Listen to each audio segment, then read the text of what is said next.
আমার love story কিন্তু sad আবার মজার। আচ্ছা কও শুনি।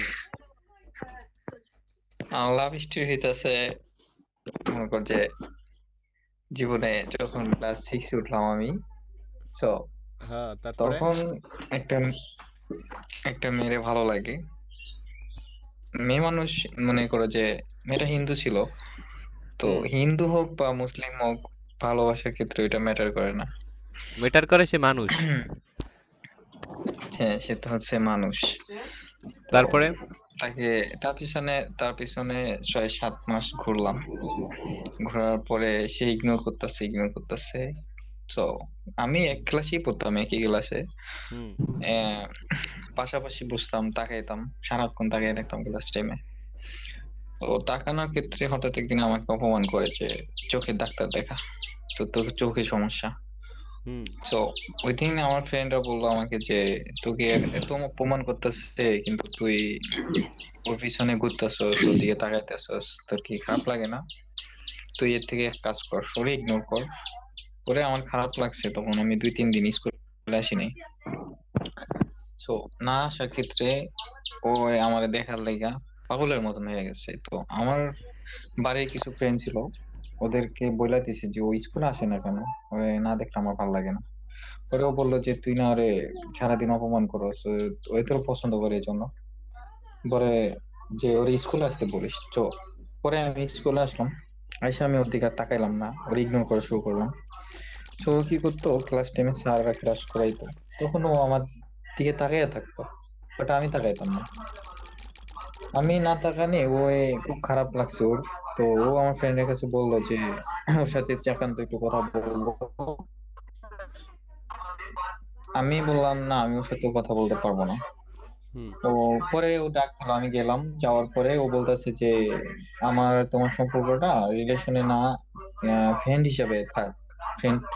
আমি বললাম না, আমি ফ্রেন্ড হিসাবে নাই, আমি যদি মনে করো যে রিলেশনে যদি যাইতে হয়, আমি তোমার সাথে রিলেশনে যাবো, আমি ফ্রেন্ড হতে চাই না।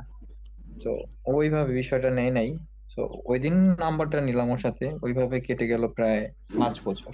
আরে বাবা, বিশাল একই কাণ্ড। এলাকায় বাড়ি ছিল। 5 বছর গেল, এসএসসি পরীক্ষা দিলাম, আবারও 1 বছর পার হয়ে গেল, 6 বছর হয়ে গেল। তো এসএসসি পরীক্ষা দেওয়ার সময় ওর সাথে আমি কন্টিনিউ দেখা করতাম। ও যদি বলতো যে রাত 2টা বাজে আসো, আমি দেখা করতাম। আবার একসাথে পড়ালেখা করতাম, প্রাইভেট পড়তাম। তো হুম হুম। এইভাবে 5-6 বছর কেটে গেল। হঠাৎ করে আমার গ্রামে সবাই জানা গেল যে হিন্দু আর ওই মুসলমান রিলেশন করতেছে। তো বিষয়টা জানার পরে ওর ফ্যামিলি ওরে একটা ছেলের সাথে বিয়া দিয়ে দিল। মানে বিয়া দিল বলতে, ও বিয়া ঠিক করছে। ও আমার একদিন হঠাৎ করে ডাক দিয়ে বলতেছে, ছেলেটার অনেক টাকা ছিল, কিন্তু ছেলেটার আগে একটা বউ ছিল, ছেলেটা মানে বউটা মারা বউটা গেছে। মারা গেছে। যাই হোক, বল। হ্যাঁ, ওই ছেলের সাথে ওর বিয়ে ঠিক করেছে। তো বিয়ে ঠিক করেছে, ওই ছেলে ওরে একটা ফোন কিনা দিছে, ওই ছেলের সাথে কন্টিনিউ কথা বলে বিয়ের আগেই। আর আমার একদিন ডাক দিয়া নিয়ে বলতেছে, তুমি আমারে ভুলে যাও যে তুমি মুসলমান, আমি হিন্দু, এইটা কখনোই মানে পসিবল না। ওর বোনও আমাকে অনেক বুঝাইছে, তো আমি তো এটা বুঝতে চাই না, যেহেতু আমাদের 6 বছর রিলেশন, আমি ওর ছাড়া কিছু বুঝতামই না। হুম।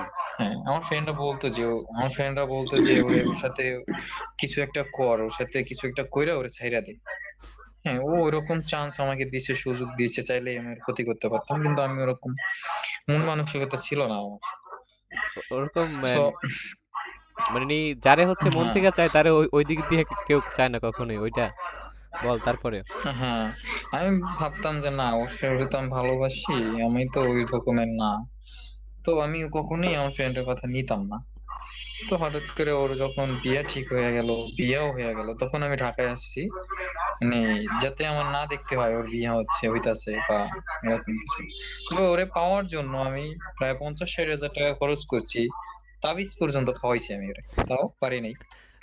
তো অবশেষে আমি ব্যর্থ ব্যর্থ প্রেমিক বলতে গেলে। তারপরে ঢাকায় আসলাম।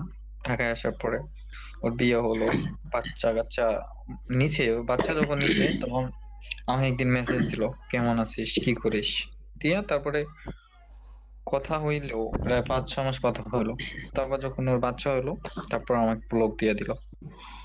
তারপর আর আমি অনেক চেষ্টা করছি ওর সাথে কথা বলার, কিন্তু কথা বলে নাই। তারপরে 1 বছর পর আবার রিলেশনে গেলাম অন্য কারোর সাথে।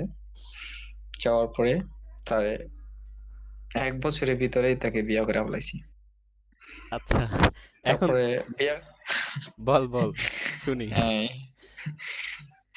তারপরে বিয়ে করার পরে মানে যারে বিয়ে করলাম মানে সেও মানে ওরকমই হয়ে গেল তার বিষয়টাও। এটা না বলি সিক্রেট, যেহেতু এখনো বউ আছে। সো এখানে আমার গল্পটা শেষ করলাম। আচ্ছা, তোমাকে ধন্যবাদ। বাকি গল্পটা আমি জানি, যাই হোক খুব সুন্দর হইছে।